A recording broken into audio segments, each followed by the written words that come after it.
The Prince of Peace has arrived in the Holy Land. Yes, that's right. Tony Blair has arrived for talks with Benjamin Netanyahu. What could possibly go wrong? And Michel Mon did not commit suicide, and neither did Ben Wallace. And Arabia Felix arises. Yemen is where the action is now moving. And like a banana republic, Colorado has removed Donald Trump from the ballot paper next November for the presidential elections. He's only the leading candidate.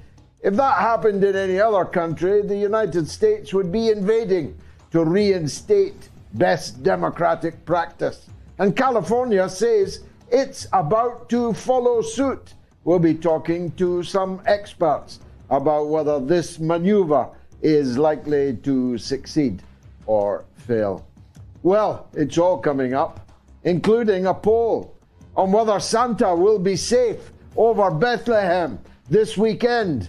Will Israel shoot him down with a missile? Or does he have his own Iron Dome? If you get my drift. We'll be here for the next 2 hours. Don't leave us. It's the mother of all talk shows.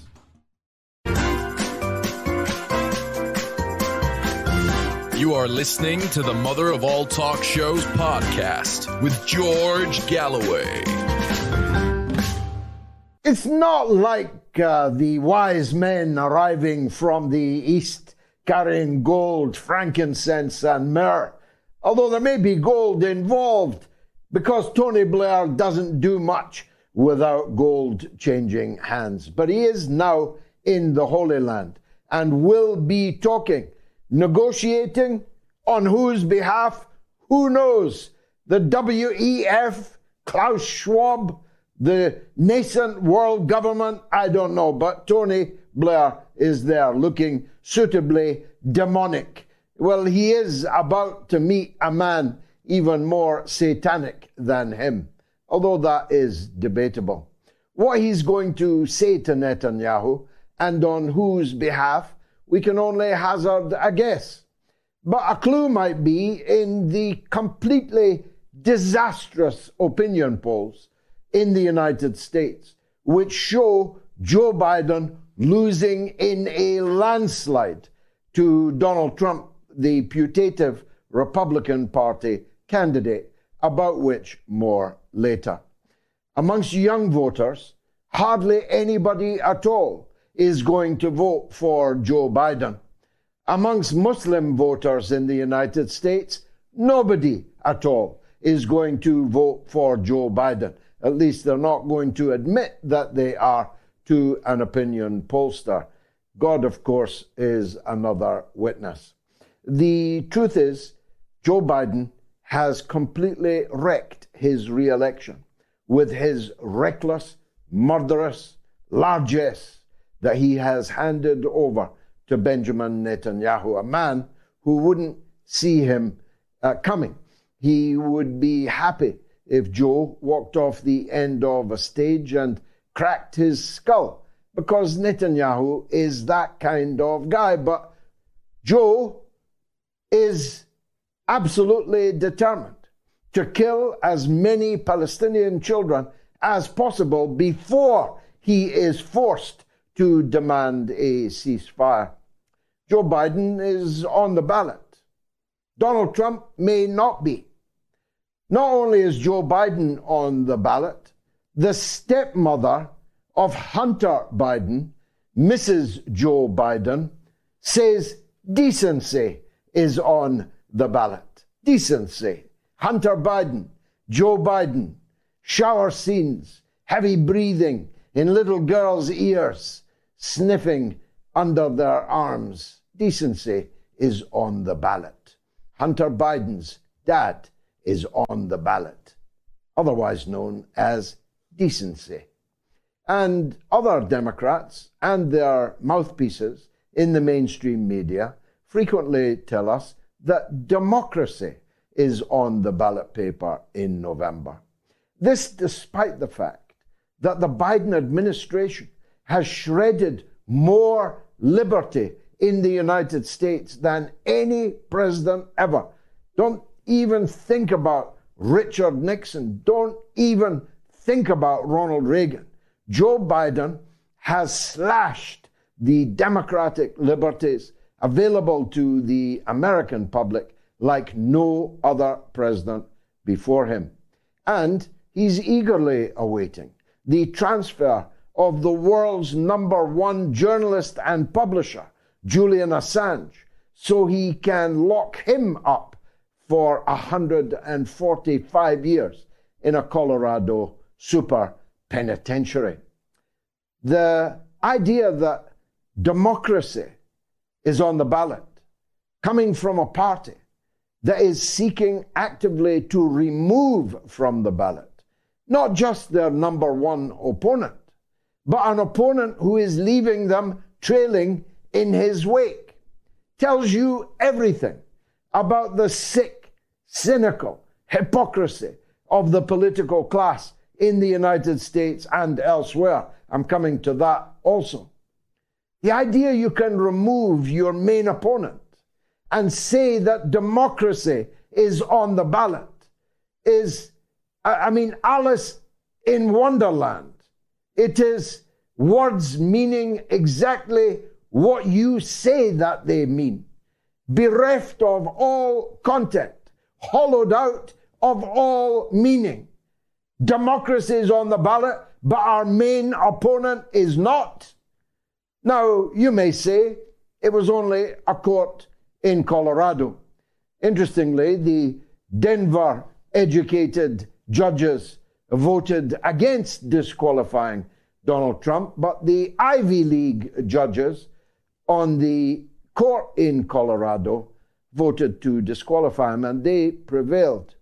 So at this moment in time, the chief opponent of the sitting president will not be on the ballot paper in Colorado. I thought, well, this will be overturned. There must be multiple levels of appeal that you can overturn this on. But I see now that it is a very clear strategy that is being followed, because this evening the Supreme Court in California instructed its Attorney General to examine how they could exclude Donald Trump from the presidential ballot in one of the largest states in the Union, with one of the largest electoral college votes, if not the largest. So this is becoming serious. It's making a mockery of America, of course. It's making a mockery of the very idea of decency or democracy. But it's a very perilous course, because what they are clearly intent upon doing, and all of their civil liberty shredding in the last few months has been in preparation for, they seek to provoke an uprising amongst the supporters of Donald Trump. They seek another January 6th so that they can crack down further, so that they can seek to justify the unjustifiable act of ruling a former president and the leading candidate in the race out of the ballot paper. But sick cynicism is not the prerogative of the United States of America. I wondered why bonkers Baerbock and David Cameron and President Macron had begun to use the formulation a sustainable ceasefire. They want one. They want a sustainable ceasefire, all of them. Now, all those who vetoed a ceasefire in international fora over the last 75 days. But they want a sustainable ceasefire now, so I drilled down today on what they mean.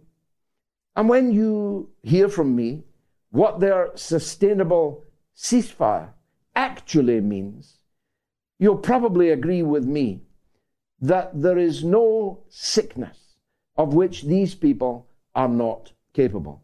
David Cameron, who when just Prime Minister of Britain, just 13 years ago, described Gaza as the largest open-air prison camp in the world, which cannot be allowed to continue in this way. Well, he was only prime minister then. Now that he is foreign minister, he wants a sustainable ceasefire. Here's what they mean by sustainable ceasefire. They mean that Israel will cease firing when it has convinced itself of the success of its military mission in defeating Hamas in Gaza. Giving the murderers, giving the genociders the right to decide when to cease firing doesn't qualify as a ceasefire, even in Alice in Wonderland. It is sand, desert sand, thrown in the eyes of gullible journalists. Only Sky News has called this out. And only this evening has it called it out. Though this has been going around for a whole week. Sky News said tonight that what they mean by a sustainable ceasefire is that Israel can decide when to cease fire. And the war is spreading. It's not just plumbing new depths in Gaza.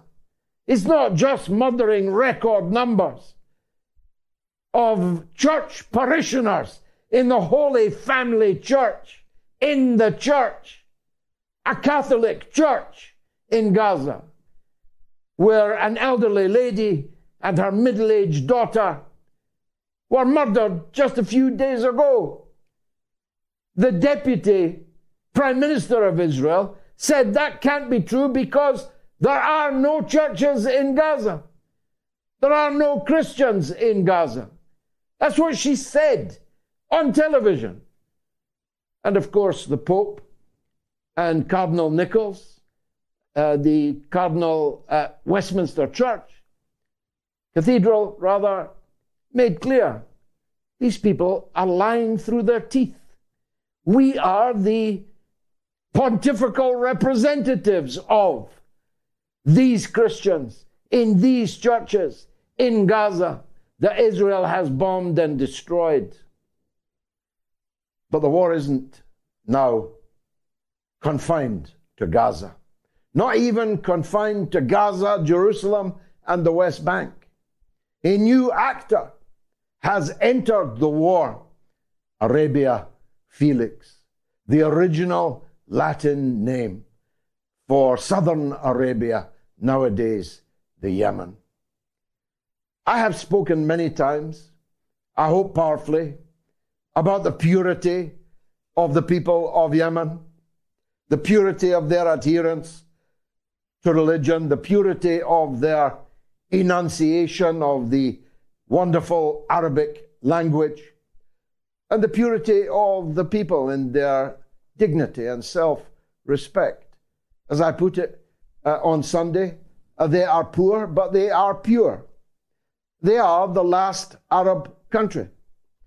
And they have risen up in defense of the Palestinians under siege, starvation, pestilence, disease, and war in the Gaza Strip. Their demands are simple.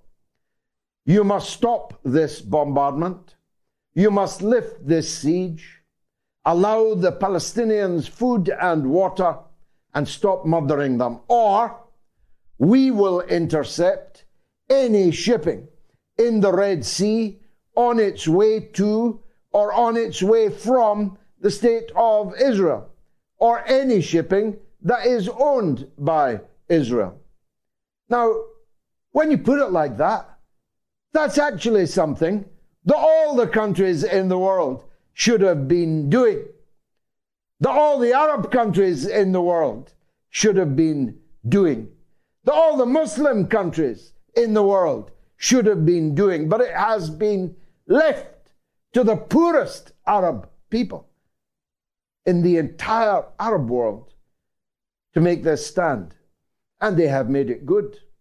They have uncannily accurate missiles, such that Saudi Arabia and the United Arab Emirates, and for a time Qatar, had to end their war with the people of Yemen, because the ability of the Yemenis to destroy the oil infrastructure, the entire oil business of its neighbors, became crystal clear. And they have landed their missiles on the decks of Israeli-owned shipping. They have seized Israeli-owned shipping. They have seized and halted shipping going to or from Israel with oil and with weapons and with God knows what else. Most people in the world think that the Yemenis have done a noble thing, particularly as they themselves have had to undergo more than a decade of siege and bombardment themselves. But that's the kind of people they are in Yemen. Joe Biden has assembled a coalition to fight little Yemen, poor Yemen. And what a coalition it is. The only Arab country willing to join Joe Biden's coalition to invade and attack Yemen is mighty Bahrain, which is actually just a car park for the US and UK naval forces, both of whom have military bases on the tiny piece of land connected by a bridge to Saudi Arabia. But Saudi Arabia refused to join. The UAE refused to join, and for obvious reasons. Only one Arab country, Bahrain. But they do have the mighty Seychelles on their side. You know, that mighty navy of the Seychelles. And they have the might of the Netherlands. I've said before, the Netherlands has a navy? Really? Well, they're sending it. Not to defend the people of the Netherlands, but to stand up for Israel in the Red Sea. But the Yemenis have been very sober, very clear. If you attack Yemen, we will sink all of your ships, all your warships, and all shipping in the Red Sea, owned by whomsoever, going wherever, will be halted.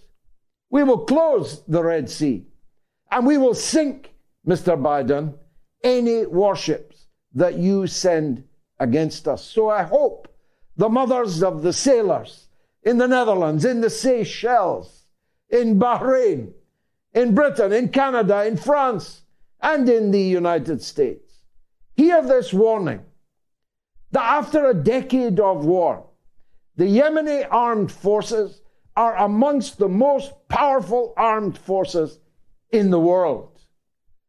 And moreover, they fight not for gold. They fight not for gain. They fight not for territory. They fight for God. They believe more deeply than almost anyone on earth. They believe that they have a religious obligation to rescue the poor Palestinians in the Gaza Strip being murdered wholesale for 75 days. Hear me. Please hear me.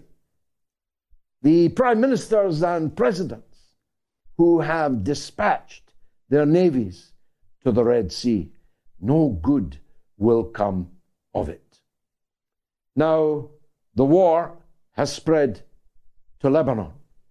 This evening, major Israeli aggression is reported.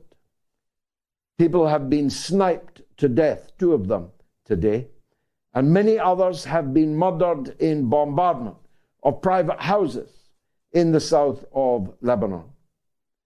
The leaders of the Lebanese resistance have been very clear all along. If you kill our civilians, we will kill your civilians.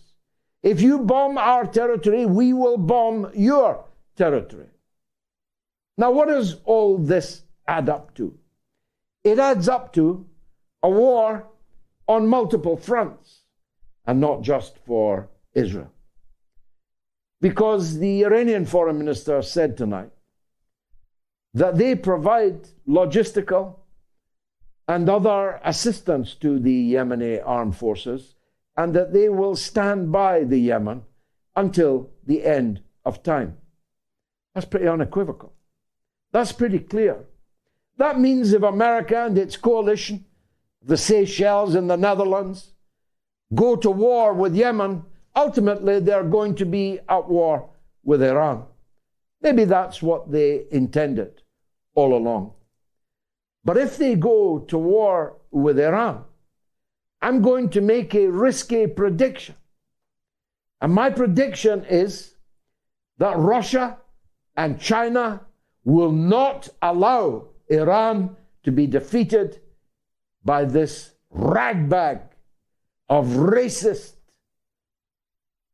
military forces assembled in the Red Sea. And then we're back with World War III on the table. I told you it's going to be a bumpy night. Fasten your seatbelts. It's the mother of all talk shows. You are listening to the Mother of All Talk Shows podcast with George Galloway. Garland Nixon is the wisest, the smartest, and the coolest of our American commentators. It's always a pleasure to see him here on the Mother of All Talk Shows. To talk us through some pretty dramatic developments, Garland.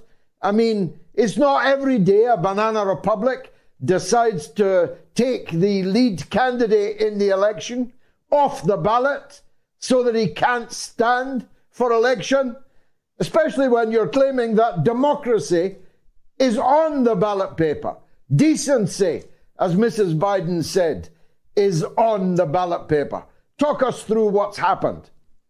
Yes, the state of Colorado, their highest court has ruled in favor of plaintiffs that are arguing that former President Donald Trump can't be on at this point in time, the primary ballot against the other Republicans because he is an insurrectionist. He was involved in an insurrection. What people need to know is that the roots of this particular law come from the Civil War. After the Civil War, a number of Confederate politicians returned to Washington, D.C. and said, OK, we're ready to come back and hold our seats in Congress. And of course, there were laws passed that, no, you were involved in an insurrection and you shouldn't be allowed to hold office again. And that certainly has never been used in this manner before. I would have to suspect that the chances of this passing muster in the Supreme Court aren't really very strong because there's no factual basis in the argument that former President Trump was actually involved in an insurrection. He has not been formally charged with anything, with being involved in an insurrection. He hasn't been found guilty of being involved in an insurrection. And there has never, other than rhetorically, it has never been legally proven that an insurrection occurred. So I don't think that goes past the Supreme Court. However, the consequence, if it did, would be pretty grand because there are other states that are attempting to do this, to utilize the same law and do the same thing. Keep in mind also that Colorado is a blue state that President Trump is not likely to win. It's only for the primary anyway, so it's not as consequential as one would think. However, for every action, there's an equal and opposite reaction. And the likelihood is that you would start to see those types of things happen in some of the more conservative controlled states. And we'd end up with an election where Joe Biden could run in blue states. Donald Trump could only run in the red states. And the absurdity of this empire would be pronounced and obvious for the world to see. Yeah, you've taken the words right out of my mouth. What's to stop red states taking Joe Biden off the ballot paper because he's been impeached or is about to be impeached, or because of what he did in Ukraine, or for any number of reasons? And then we won't have an election at all. Exactly. And, if you've been paying attention to Joe Biden recently, this reeks of desperation. Joe Biden recently told us that, October 7th was 65 years ago, and that his Irish Catholic late father was wandering around a kibbutz Kibitz then. I mean, the guy has no clue, what's going on at this point. And it just seems that his party is so desperate that they'll try any means necessary to try to get this guy elected. And to be quite honest, I got to give him credit, because the only way Joe Biden is going to get elected is if he's running against an empty ballot. Otherwise, he loses to pretty much anybody. Now, you mentioned that this was Colorado's highest court. So when you say Supreme Court, do you mean the Colorado Supreme Court or the Supreme Court in Washington? No, I mean the Colorado Supreme Court, because this particular case had been appealed up to the Supreme Court of Colorado. So they had found in favor of it, and now it goes out of the state. They used the Colorado Constitution to make the argument that he couldn't be on the ballot. Keep in mind, at this point, it is the ballot for the primaries. It would still, even that would make a difference, because Donald Trump's lead in the United States throughout the states and the Republican primary is so pronounced that it's not going to change an outcome, but it certainly would be used to we could see that spreading and change the dynamics of elections in the United States forever. Yeah, it's already spread to California. The district attorney has been tasked with examining whether the same thing could happen there. Now, California is, of course, a state of vastly greater consequence in every way than Colorado. What's the chances, another blue state, what's the chances of them doing the same thing? If this passes muster in the Supreme Court, I would say the chances are high that a number of blue states would then attempt to do the same thing. Now, if you look at the actual states, I can see where it would could potentially hurt the Democrats more than Republicans for this reason. The Democrats have been able to turn a few of the southern states, North Carolina, Georgia, during some of the recent elections. And there's a huge red state, Texas, which the Democrats have been eyeing, and due to demographic changes, feel like they have a chance to win at some point in the future. So if the red states, particularly these states that have been teetering on the edge of going to the Democrats, decide that they want to step in and do the same thing, it could have a dramatic effect on the Democrats. But then, as questionable as our electoral process is already, this would really be the final nail in the coffin, because if in fact the winner of the election depends on which state is blocking which candidate out, it gets to a point where there's no point in people voting anymore. That this is just lawfare, and rather than having to do what they do with the machines now, it'll be out in the open. Yeah, you might get another civil war, and Trump can be Robert E. Lee, and the Confederates might win this time. So you better look out. The situation with Ukraine. Tell us about that, Garland. Blinken has announced an early Christmas present for Zelensky, that there's nothing in the post after Christmas Day. It's over, isn't it? Possibly. I mean, it's certainly possible that sometime after the first of the year that the Democrats and the Republicans come together and they have another tranche of money to supposedly give to Ukraine. As most people know, most of it goes to Lockheed Martin, General Dynamics, et cetera, right here in the United States, and what's left to be stolen by the Ukrainian oligarchs is then shipped overseas. But it certainly appears as though the attention of the U.S. empire has shifted from Ukraine to the Middle East. They're done with this, and they will do as history tells us that they have done in whether it's in Vietnam or Afghanistan. When they tire of a particular conflict, they just walk away. As you know, the Ukrainian government, the Kiev regime, is now speaking of conscripting up to 500,000 people, including, they've said they're not going to be women, but teenagers and people older than either of us. That's kind of frightening. But the issue becomes, if they conscript another 500,000 people, what are they going to arm them with? They have they're about to run out of ammunition. And I think even more importantly, there are people getting poisoned. There are people getting Christmas presents and birthday presents with live grenades. It certainly appears as though the Kiev regime is on the border of some kind of internal collapse or civil war on its own. Now, Yemen, that's your next port of call. I don't know if anybody in Washington knows anything about Yemen.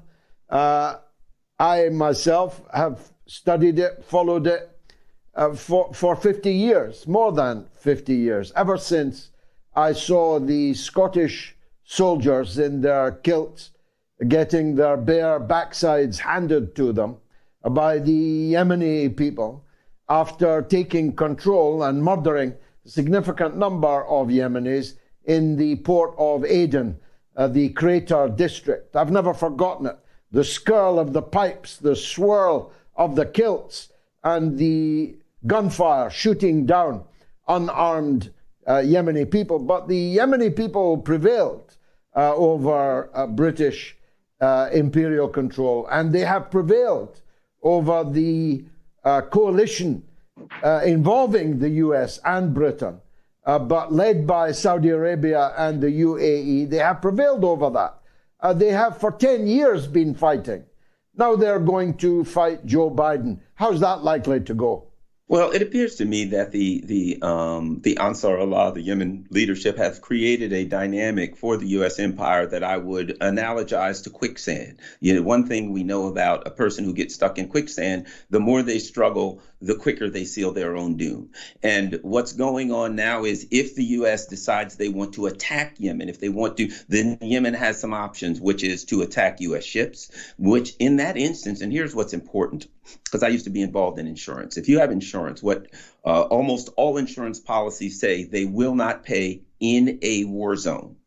In the event that a firefight starts, shall we say, with missiles between the U.S. in the Red Sea area, the U.S. and Yemen, all of the shipping companies will then have to face the reality that their insurances have declared the area a war zone, and they will have no insurance in a war zone. So if the U.S. attacks Yemen, they, by their own actions, close the entire area to all shipping, not just shipping that goes to Israel. And of course, they create the possibility that Yemen could attack infrastructure in some of the local oil producing countries. So this is, as I said, it's quicksand. If the U.S. empire decides to struggle, they're going to go down faster. Have they walked into this with their eyes wide shut? I mean, has there been any debate in the U.S.? Does anybody know anything about the Yemenis and their capabilities? Not really. You know, this does get somewhat reported on the mainstream media, but yeah, there's a lot of propaganda involved. I think one of the interesting dynamics here also is the fact that the leaders of Yemen are acting in concert with the population. If you read and research this, you'll find that the population of Yemen is supporting their leaders completely. In fact, most of the people around the Middle East are supporting Yemen, and most of the people, a lot of people around the world are supporting what Yemen is doing because most people want a ceasefire.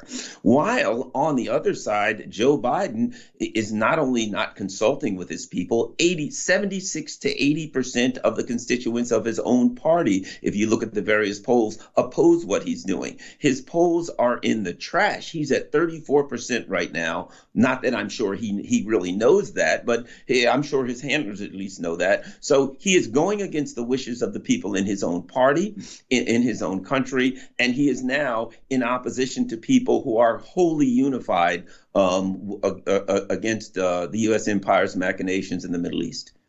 Now, lastly, Garland, and I'm always grateful for your time, I just read out some breaking news about Catholic nuns being murdered in Gaza this evening.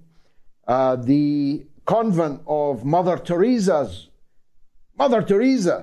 the convent founded by Mother Teresa, her nuns, was blown up yesterday.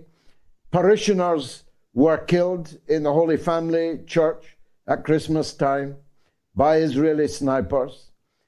The Pope has become more and more bold in his denunciation of them. The mild-mannered Cardinal Nichols of the Westminster Cathedral was asked on Sky News, so you don't accept the word of the Israel Defense Force? And the Cardinal answered in a word, no.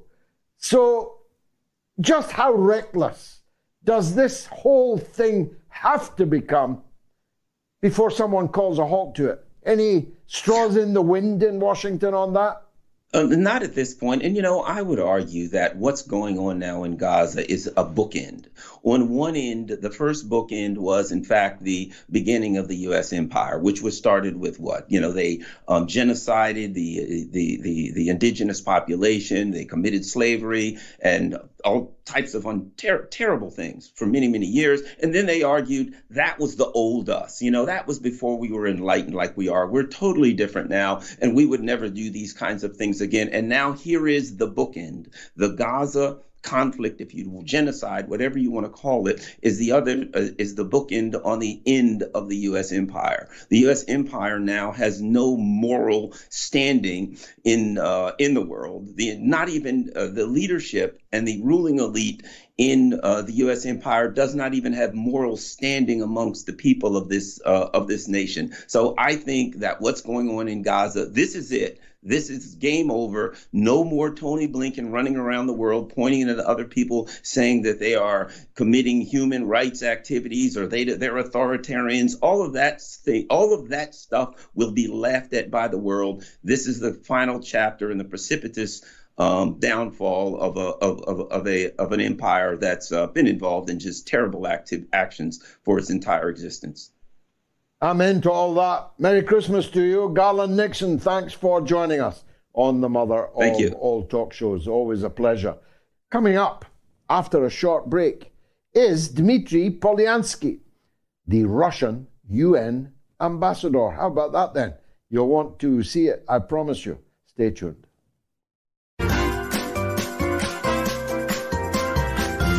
You are listening to the Mother of All Talk Shows podcast with George Galloway.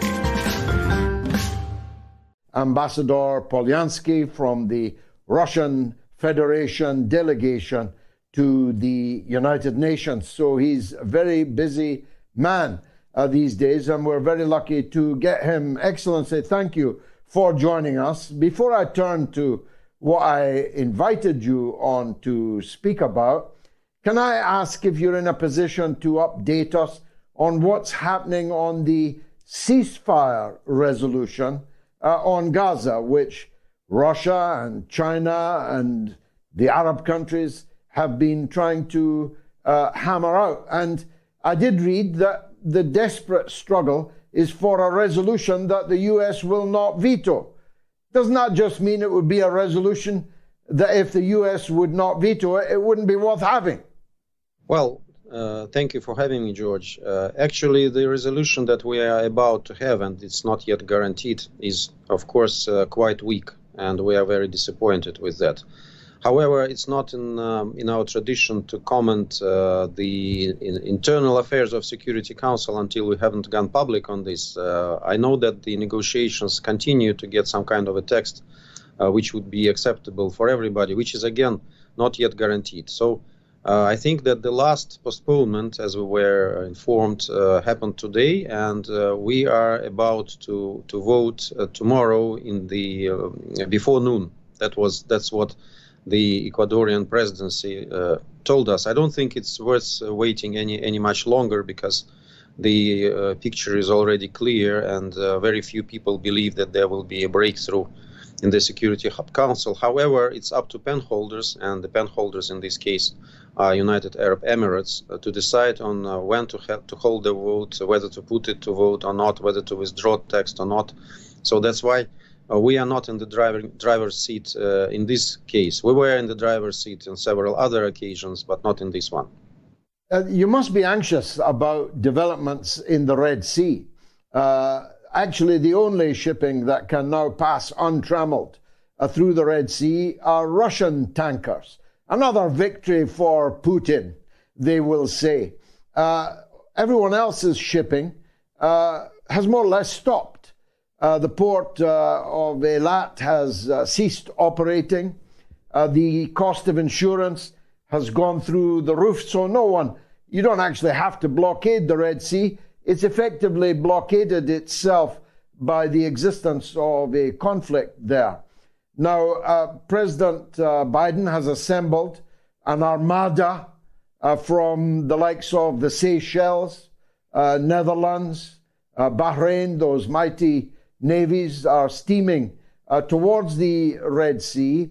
How concerned are you that if war breaks out between this not so grand coalition and the armed forces of Yemen, that it will drag in Iran and thus drag in all the friends of Iran? How concerned are you in New York about that?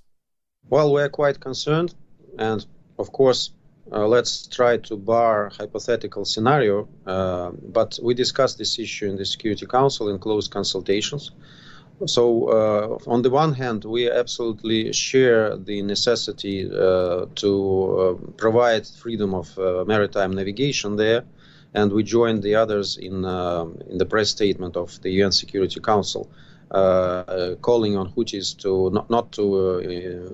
make such steps.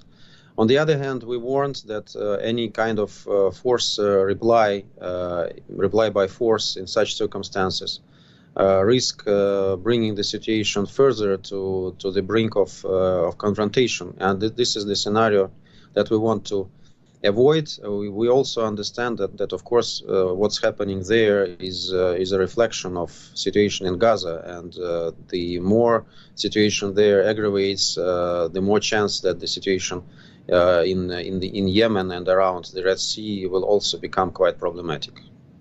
Well, all Yemen are doing is applying economic sanctions of the kind so beloved by the empire in so many theaters, including against Russia, I may say. They're saying that you are massacring Palestinian children, so we will not allow your ships or any ships going to or from your ports to pass through our Red Sea. Most people in the world think that's rather a noble thing. Well, there is certain logic, of course, there if you look at this from Middle Eastern and Yemeni perspective, but we also should look at this from the perspective of world trade routes and safety of passage and safety of navigation. There are certain commitments of all the countries, and what is happening there is very dangerous, and we certainly do not support this kind of actions, though again we intend to see the bigger picture, and the bigger picture implies also the situation in Gaza, and we think that we need to concentrate there and to solve this issue. When this issue is solved, it will be easier to solve the issue in Red Sea for sure. Let me turn then to what I did want to talk to you about, Ukraine. Blinken said this evening that the Christmas presents in the post for Ukraine will be the last. This is rather a significant statement because it was preceded for the last nearly 2 years with as long as it takes, we'll do anything that is necessary, and so on. So the United States, logjam in Congress, the palace state of their economy and finances, but perhaps above all, they're turning away to another theater of conflict in which they're deeply involved, namely the Middle East and West Asia. What do you think the main impact will be on the war in Ukraine, the special military operation, of effectively the pulling of the plugs by the United States, and one presumes its vassal states also? Well, I think that we shouldn't concentrate too much on the issue of whether the money, the help will be given to Ukraine, or will it not be given, in what quantities. Frankly, we do not calculate, we do not count somebody else's money.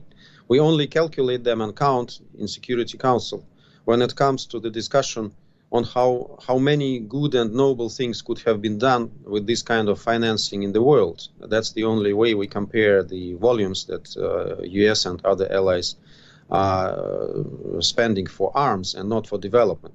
And this is not only us.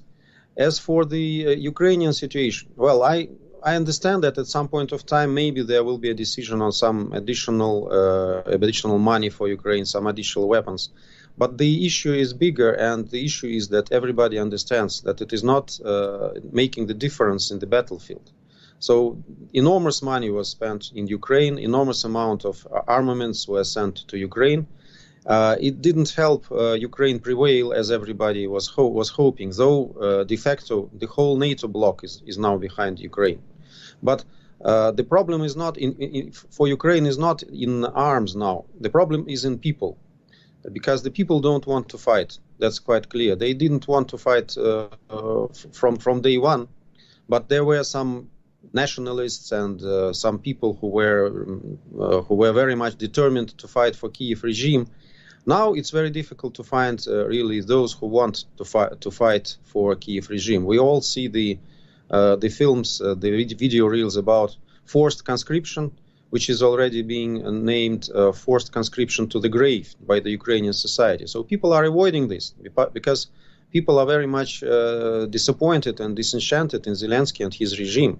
He promised one thing when he came to power in 2019. He promised equal rights to Russian speakers and the others. He promised respect for their national, historic, cultural identity.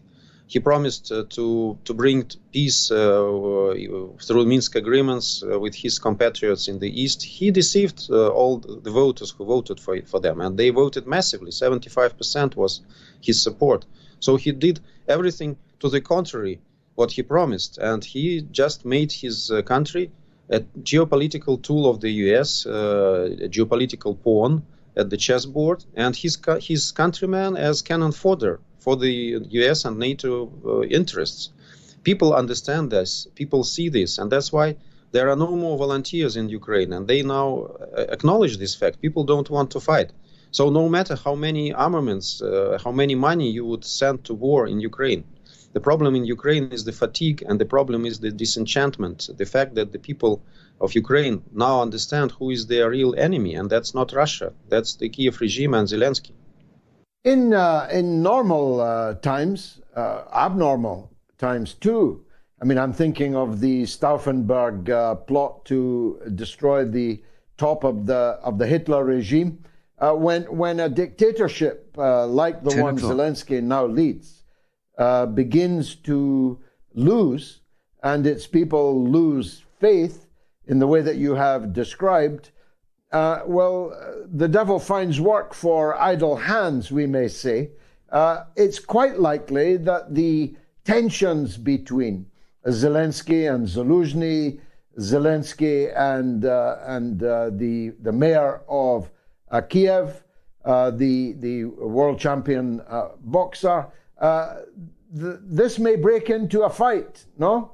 They are like spiders in a box. So we of course read these news sources, but I don't think we count on this. Our president repeatedly confirmed that the aims and the goals of our special military operation remain in force, and we are continue to implement them through military means as long as there are no meaningful negotiations. And of course, Ukraine is not ready for meaningful negotiations. You know that Zelensky himself banned himself from any negotiations with Russian government by adopting a law more than 1 year ago. So it's ridiculous to speak about any negotiations. They had opportunity to get quite a good deal last April. But they were talked out of this deal by UK and by the US. Now, of course, they regret it very much. It's quite visible because they will never get anything even comparable to this in such circumstances. But what can they do? I frankly do not know their strategy, and it's not our intention to look so much at Ukraine, what they are doing, how they are fighting, who will be there. We are fighting there with the neo-Nazi regime, Russophobic regime, which was installed not by Zelensky himself. It was installed by the anti-constitutional coup in 2014. So Zelensky came to power when people believed that he would change anything, when they were disappointed in Poroshenko, and they chose Zelensky. So now they are disappointed in Zelensky. I don't know who can deliver on the promises that he made. For sure, not him, but it's up to Ukrainians to decide. We continue the implementation of the forces of the tasks of our special military operation, demilitarization of Ukraine. First of all, we already completed this goal, but the West provides Ukraine with more and more arms, which are being destroyed. Denazification of Ukraine, which is also a very important thing, because we can't tolerate a neo-Nazi state at our borders, the regime at our borders. It was absolutely clear from the outset. There are other goals like the rights of Russia. We lost Ambassador Polyanskiy's line. We'll try and get back to him. Fascinating stuff, though. Ambassador Polyanskiy is back on the line. Ambassador, thank you for your perseverance. I was making the point, in a way, about the philosophy now behind the special military operation. Its demands were clear enough, its goals were clear enough. But recently, both you and, even more importantly, President Putin himself have, as it were, begun to think out loud. So President Putin was talking yesterday about the Russian people in other parts of the east and the south of Ukraine. And I'm one who believed that all of this effort will not have been made just to stop at the Dnipro. That places like Odessa, which are manifestly Russian cities, Russian Jewish citadels actually, and many other parts right along the coast, are effectively parts of Russia that were given away, ironically, effectively by the Soviet Union back in the day. Because let's remind people, Kiev itself used to be the capital of Russia. This was all Russia. The word Ukraine means the borderlands. So are we on the cusp of an ingathering of all the Russian-speaking people in Ukraine? And that will, of course, change the map of Western Ukraine very considerably indeed. Well, George, of course, I don't have a crystal ball, and I don't have the exact plans of our special military operation, as you might imagine. So we have very professional military people who are planning this, judging on the resources on the ground, judging on the situation. What I can tell you is, first of all, of course, there are a lot of people, I would say very many people in Odessa, in Kiev, in other places in Ukraine, who are waiting for us. And it's not a secret. They are making appeals. And I would say that the Ukrainian propaganda initially, it was speaking about some kind of guerrilla movement in the territories if they would be taken by Russia, as they put it. So look at the new regions of Russia. There is no guerrilla movement. There are only the sabotage groups which are being sent by Kiev and which are being neutralized because of the cooperation of local citizens. This is a big disappointment for Kiev regime. So people there in our new territories absolutely support Russia. I'm absolutely sure that the support will be at the same level in the other regions of Ukraine. The question is that this war was never about territory. It's a big mistake to think that we were after Ukraine because of territory, because we wanted Ukraine to be Russified, we wanted to do away with the Ukrainian language. This is not true. So it all started to protect Russian-speaking population in the east, in Donbass, which was heavily shelled on the eve of our special military operation. There were hundreds of thousands of refugees coming to Moscow, to other cities, to Rostov. So that was the initial moment. Nobody was thinking about territories, about some kind of inclusion of new regions in Russia. That was not the plan. But of course, the plans are being adopted with the course of special military operation. And we all see now, it's quite clear when you read Ukrainian telegram channels and Russian telegram channels, which is the main source of information for me, for example, about special military operation. You see that the Ukrainian front is about to crumble. It's about to crumble in the stronghold of this front near Donetsk, in Avdiivka, in Marinka. These strongholds were built for several years. They are very heavily armed and fortified, and it will be a big turning point in the whole campaign when these strongholds will be liberated. And I also can refer to the statements of President Putin and other Russian leaders that we will have to push Ukrainian troops back to the places from where they will not be able to threaten Russian territory and to threaten our citizens and to threaten our lands. So all this combined, I think, give certain reasons to those who believe that the special military operation will be continued towards Kiev, towards Odessa, towards other cities. I don't want to speculate on this because it implies the life of many people, and it implies also the ardent work of my compatriots who are there on the battlefield. But I think that this is the expectation for everyone, that this threat from Ukraine should be neutralized, that there should never be any threat from these lands to Russia, and there shouldn't be any policy of this kind towards Russian-speaking population and the Russian people. So I think that that's what I can say about this situation today. Now I don't know if it was a speech, the text of a speech or an article that I wrote from you, but I thought it was particularly profound, if I may say so. It talked about what is necessary as a security infrastructure, or architecture rather, for the future. And you made the point that what's needed is not NATO versus Russia. It is all of Europe, including Europe's largest country, Russia, all of Europe having a security architecture amongst themselves, where no one on the European continent will or can threaten the security of any other part of the continent. Develop your ideas for us, if you will. Well, it's not my ideas, frankly. It's something that is within our foreign policy concept, that the concept of indivisible European security. And you know that on the eve of our special military operation, we reached out to NATO, we reached out to Washington, proposing the draft treaties on European security, which were condescendingly rejected by Washington and by Brussels. And that was our last attempt to come to a certain deal, which was, of course, include the provision of Ukraine remaining neutral and not joining NATO.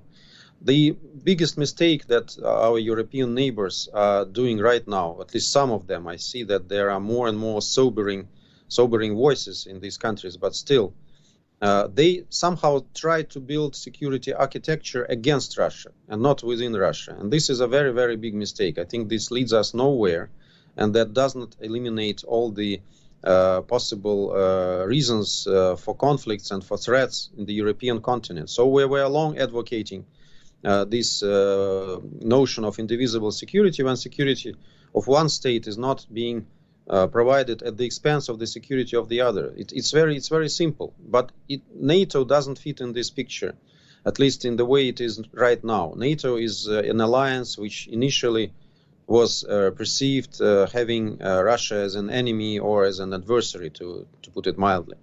That's why, of course, we will have inevitably, after the end of the Ukrainian crisis, we will inevitably have to wage discussions on European security, because otherwise, of course, the continent will remain very much fragile. And if the security of European continent will be provided at the expense of Russian interests and with direct threats to Russian interests, I don't think it will be a sustainable construction that will be favorable for every nation on the continent, not only Russia.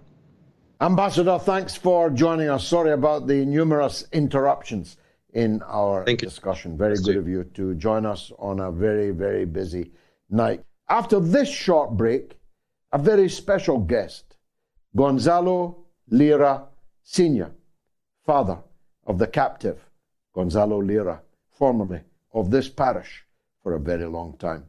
Stay tuned.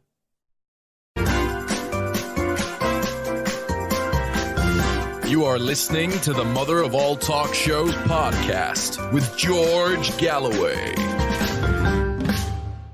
Gonzalo Lira Jr. was an honored guest of ours many, many times. He racked up enormous audiences for his brave and counterintuitive commentary on what was really going on in the war in Ukraine. He was arrested, then released, and then arrested, and then fled to the Hungarian border where he was again arrested, since when he has disappeared, apparently into a void. No trace can be found of Antony Blinken or Joe Biden asking for their citizens' release, or even inquiring as to his health, his safety, his life. Now, very recently, Gonzalo Lira Sr., who's also been a guest on this show before, made it onto the Tucker Carlson show and spoke so powerfully and movingly about what happened to his son. It struck me that that must have made a difference. Let's find out. Welcome back to the show, Mr. Gonzalo Lira Sr. I presume you can bring us no good news, because if there were good news, we'd probably have heard of it. But what do you know at this point about Gonzalo's plight? First of all, thank you, George, once again for having me in your show. It's the senior hour. Almost a fortnight ago, I was interviewed by a well-known political commentator and writer. It made a splash because Elon Musk saw that interview and sent a message directly to President Zelensky. Zelensky answered through his police, the SBU. I would like to read some of the major points of this answer from the SBU. They say, Lira, who has a dual citizenship of Chile and the United States, was arrested in Kharkiv region for promoting Russian aggression in Ukraine and spreading pro-Kremlin ideas on social media. My answer to this accusation is very simple, George. Gonzalo never promoted Russian aggression. He plainly kept saying that Ukraine would never win a war against Russia. As for the spread of Kremlin ideas, it's a very puzzling answer from the SBU. It's a very vague accusation. Then they went further and accused him. The investigation revealed that Lira's video denied Russia's war crimes and justified Russian aggression. Lira claimed that Ukraine was shelling its own territory and the country was ruled by a neo-Nazi regime. My answer: there have been repeated accusations of war crimes from both sides, George. Gonzalo described Russia's aggression due to the ultimatum that Putin gave Zelensky not to join NATO. That was all he was asking for. Putin, like President Kennedy, could not accept another NATO country with missiles pointing at Moscow on its border. Biden and Victoria Nuland, as Gonzalo accused them on March 2022, which is a month after the invasion. The real perpetrators of this war in Ukraine's destruction are Biden and Victoria Nuland. The USA gave the red cape to Zelensky and promised him that the USA and NATO would help Ukraine defeat Russia. Rubbish. Many information sources accuse the Zelensky regime as pro-Nazi. There was a demonstration in Canada, as you very well know, George, and I'll leave it at that. Another accusation. He was initially released under house arrest after posting bail, but was arrested again in July when he tried to cross the border into Hungary. He was kept, George, from May the 1st to July the 6th, 67 days, incomunicado. The reason the SBU released Gonzalo at that time under bail was because of the pressure of the Chilean government, George. I live in Santiago, Chile, by the way. He jumped bail, George, because he was told that he would be found guilty and would serve 8 years in prison. Musk made his demand in response to a post by former Fox anchor Tucker Carlson, who accused the Ukrainian authorities of torturing Gonzalo Lira in an Ukrainian prison since July for the crime of criticizing Zelensky. My son, George, was tortured in May and June of this year. He was extorted of $70,000 or he would lose his left eye with a toothpick, George, scratching his eye with a toothpick. He pointed out all of this in 3 videos that he sent up in the air before crossing the border to Hungary. Unfortunately, he didn't make it. He had a broken rib and severely wounded in his chest because of the blows. And he pointed out, the guards didn't torture me. They outsourced torture. The fellow mates tortured my son. The U.S. Embassy, George, has not done a thing. During those 67 days before he was released on July the 6th by paying a bond, under a bail, they never visited my Gonzalo. Nobody knew how he was, where he goes, he was. And again, let me repeat, the U.S. Embassy did nothing. But in every single U.S. embassy around the world, there's a big statement. If an American citizen is detained, the embassy comes into his help immediately, George, providing an attorney, providing even extra food if he's in need of, George. My son never received any support from the U.S. Embassy. What they did after he was once again detained, which was on August the 1st, because he couldn't cross the border to Hungary, they provided video conference with Gonzalo. Video conference is public nuisance. The detainee will not be able to tell you what is going on. Nobody went physically to see him. That is the way the U.S. Embassy... One word from them, Mr. Lira, would see Gonzalo released. One word. Ukraine is completely a client state of the United States. We've now got no less than the world's most celebrated journalist, Tucker Carlson, on the case. We've got the titan of new technology, Elon Musk, on the case. What is stopping the U.S. from saying, for God's sake, just kick this guy out of Ukraine and stop this suppurating, sore from giving us this kind of pain. I don't understand that, sir.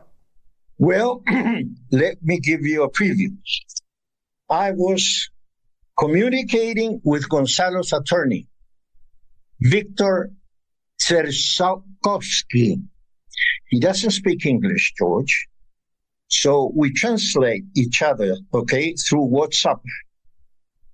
Victor told me that Gonzalo has a court date next Friday, 22nd. They are translating what happened last December 12th, which was his prior court appointment. He's been 7 months in prison without any trial. And it's not so much for freedom of speech, George. That's what Victor was telling me. It's because they put this new law, the Article 432, which Gonzalo was totally unaware of. Article 432, George, if you say openly in the air that you don't like Zelensky, you're dead.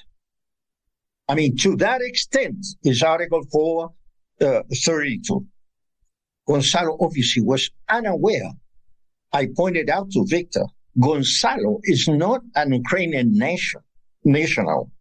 Gonzalo is a foreign citizen. How could he be aware of laws that have been passed recently?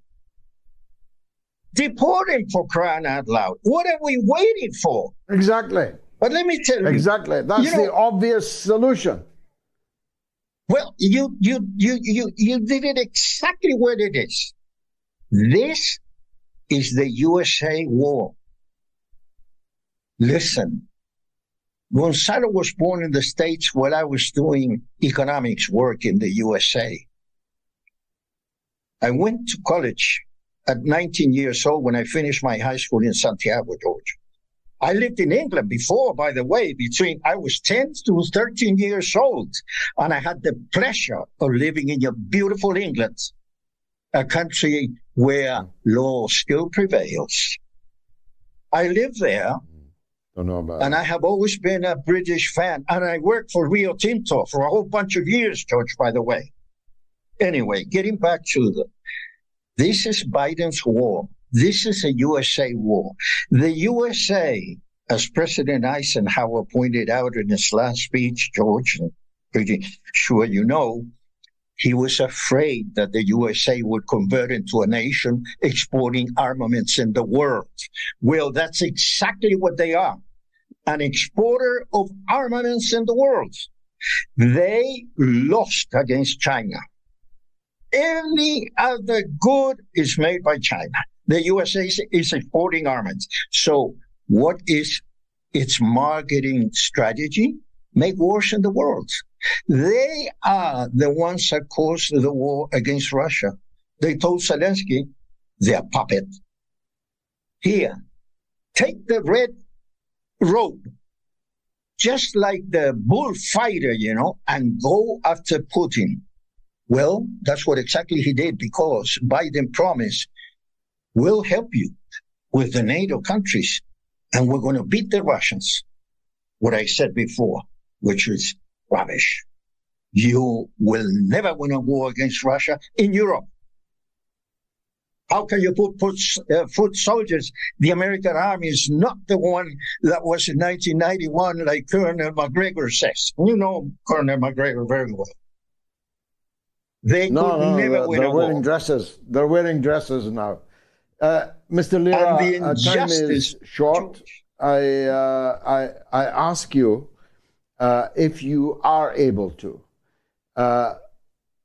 tell us to whom our audience should write. How can we help is what I'm saying. What can we do to free Gonzalo Lira from prison? Well, George, I think the logical, road to get Gonzalo free is to go to Zelensky and Biden. It's the only way, George. Let's face it. You said it before, and everybody is saying, Biden, the State Department, just a phone call to Zelensky, and Gonzalo's free in 10 minutes.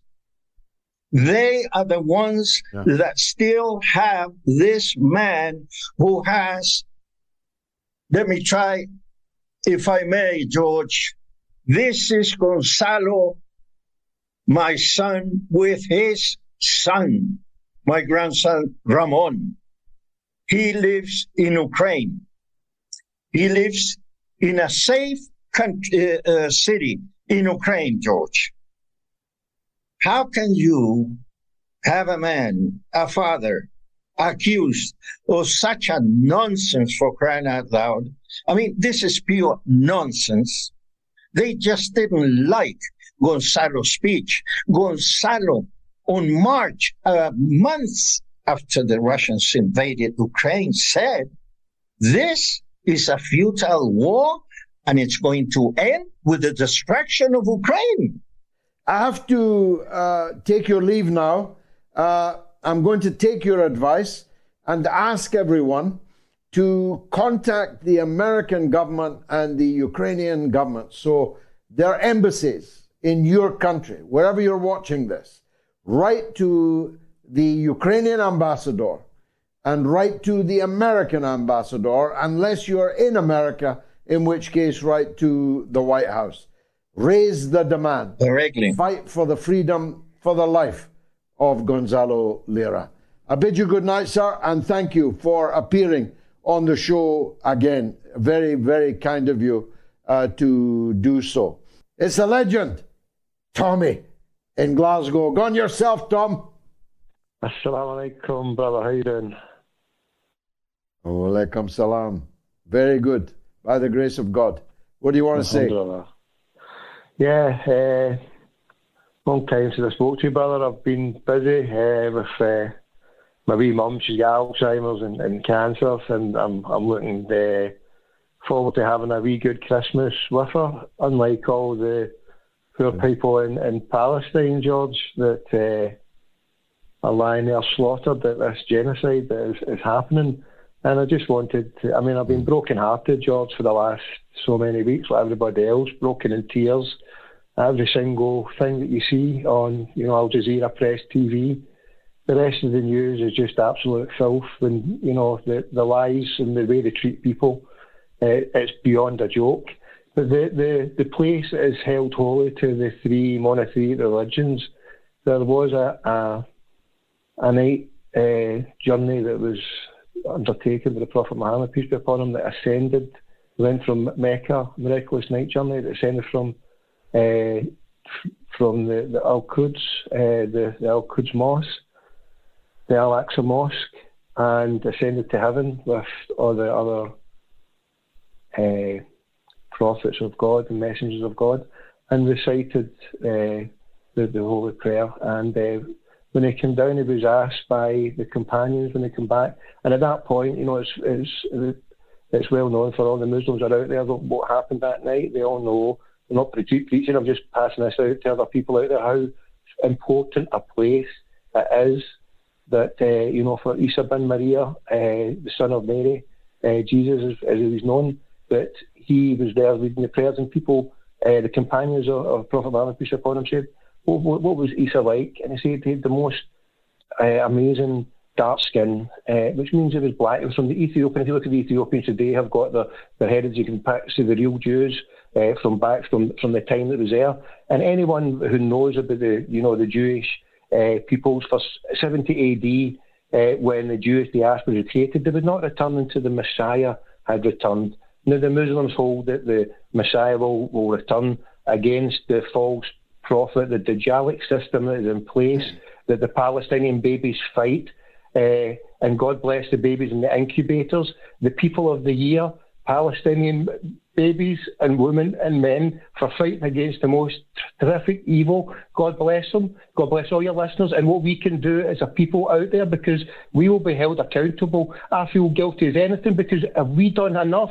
George, you've done everything, and everybody's done as much, but we all know it's not been enough because these people are suffering. Where is the Arab world? If the Arab people are out there, the leaders, I've got a lot of problems against many of them, but you said something earlier on, George, the unity of the Arabs, for heaven's sake, get something going, because we should be all standing outside that Rafah camp and looking to bust the doors to get in, to get this aid. What is stopping the aid? The people that have been killed has been tragic. 20,000, 40,000, thousands left there unaccounted under the rubble. But now, what goes on now, millions could be at risk of starvation, disease. The world has to act, for goodness sake. If it's not done by the next 3 to 4 days, heaven forbid us all, because this is a catastrophe. And George, what you've done, I've listened to you, all these shows. Josh in Arizona, part of the militia wing of the diplomatic brigade. God bless you as well, brother. I've heard everything. So this is me just phoning home, brother. But I love you to bits, and keep up the fight, because through people like yourself, to bring peace and justice to this world, channels like yours have to be exploded. Tell 10 to tell 10, and God bless. And Merry Christmas for people out there. And as I say, Palestine all the way. Free Palestine. Thank you, Tommy. A very powerful and emotional call to bring the show to an end. We'll be back, God willing, on Christmas Eve at the usual time of 7 o'clock. Forgive me, I'm quite emotionally affected by that last call. I would add only this. I don't know if Santa would be shot down over Bethlehem by an Israeli missile. I'm pretty sure Jesus himself, if he came back, would be gunned down on the bleeding land of Palestine, on the bleeding Holy Land. The poll, 19,261 people voted. Almost all of you thought Santa is in danger. I'll be back, God willing, on Sunday at 7 p.m. UK time. The Christmas Eve special. Be there.